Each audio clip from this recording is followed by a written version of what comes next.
It's ironic to me how when people hear things that they don't want to hear, they evade the subject or, give some kind of reaction that's not positive. There's a saying I heard a long time ago, if you throw a brick into a room full of dogs, the dog that barks, is the one that you hit, meaning saying something that somebody doesn't want to hear, it hits a nerve, you're going to get a reaction. So it's a strange analogy, but it's applicable, I think. And I hope I actually am reciting it correctly. It's been years since I've used it, but it's analogous here. It doesn't matter what it is. We all have defense mechanisms about things that we're not necessarily ready to look at or face. But, with some people, it's at a degree that it's a point of self-dishonesty. Not intentional dishonesty toward another person, not necessarily. But when it's, if you're not honest with yourself, you can't be honest with somebody else. So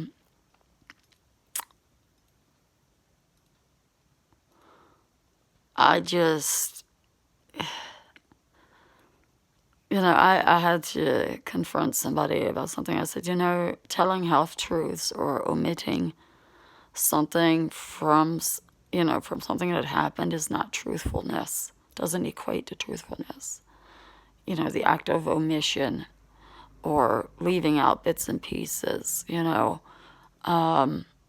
that's not how you earn trust. Or it's not how you build trust or establish credibility, because then you hear the rest of it and it's like, wait a minute, you didn't say that. You said this and that, so it leads to something, even though it could be something totally innocent, insignificant, but could be misread a different way. It's like, oh, if you're bringing it up in the first place, and I know, I know what I mean, and I hope, you, the viewer, knows what I'm saying with that, because nobody appreciates half-truths or, finding out something later instead of hearing it from the source, or finding out the rest later instead of hearing it directly from the source or whatever. And we've all dealt with, people who, the subject gets brought up and then they shift gears. They have great defense mechanisms about shifting gears or about doing something to divert the topic. But the truth is, turning a blind eye or diversion isn't healthy. The problem's still there. The unresolved issue is still there.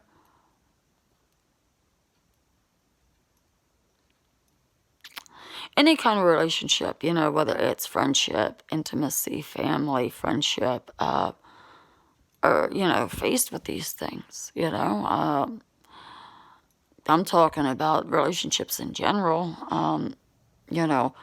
Most people, when they hear relationships, they think intimacy, and that's not necessarily what I'm talking about here. And it's very general and open-ended, and it's, because we've all dealt with people like that, and we have all been there ourselves, depending on what it is or what it was. So, and for me, myself, I have to, when I question somebody, whether it's family, a friend, or whatever, I have to look and say, okay, now, have I upheld my end of this, to demand this? Because before I can demand that from somebody, I got to be giving that myself. And, so I can't demand something that I'm not giving. So if I can honestly answer, yeah, really, I'm a human being. I'm going to make my mistakes. People are human, across the board. So, but if you can really say, yeah, my heart of hearts, yes, I've tried and I've done, this, that, yeah, then I mean, you know, you don't want to be too demanding or come across too demanding, too overbearing, too judgmental. No, it's a balancing act, all of it.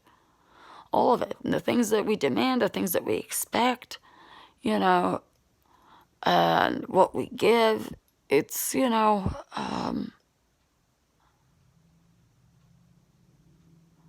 really is, it's a balancing act. So just follow up, I guess, to a couple of other videos I posted on here in past. Not anyone specific, but just circumstances within life itself that begs the question, I guess, so here it is.